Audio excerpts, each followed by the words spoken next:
Evansville police say that there has been a small spike in the number of homicides from 2020, and they say that the pandemic very well could have played a factor in those rising numbers. This stretch of Kentucky 425 has been reopened now for just about an hour following that fatal collision earlier today involving a semi-truck and a passenger car that took place just after 2 o'clock, and the Henderson County coroner now tells us that 2 people are reported dead in that accident. With less than a day until students will head back to class here in Tell City, the district superintendent says that several safety protocols are now in place to ensure an all-around safe experience. More people are continuing to show up right now. They, again, are set to continue here in the next 20 minutes. They're going to get up there on the Lloyd Expressway, work their way over to Newburgh, and then they're going to come back down here. US 41 and Covert Avenue remains closed at this hour. Authorities have just towed away the SUV and the truck involved in this accident that took place just after 2:15 this afternoon. You can kind of see some of the aftermath there in the median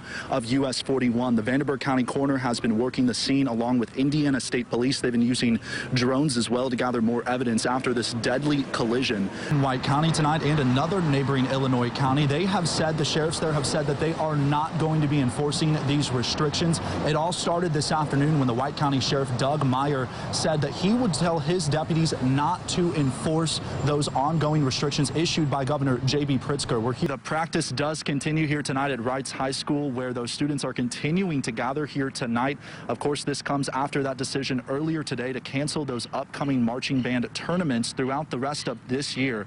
And despite that decision, officials tell me that it's probably for the best. This stretch of US 41 has finally reopened within the last 30 minutes following that fatal collision out here earlier this afternoon. And tonight, the Vanderburgh County coroner tells us that 3 people were killed. The search continues for a dog who swam across the Ohio River from Evansville to Henderson.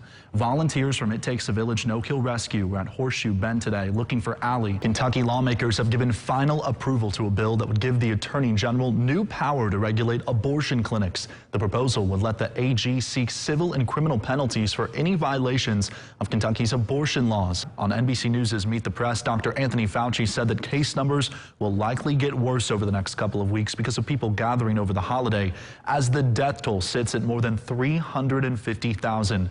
Henderson police are investigating after a vehicle was hit with bullets early this morning. Police were sent to the area of Burdett and Roosevelt Street just before 2 a.m.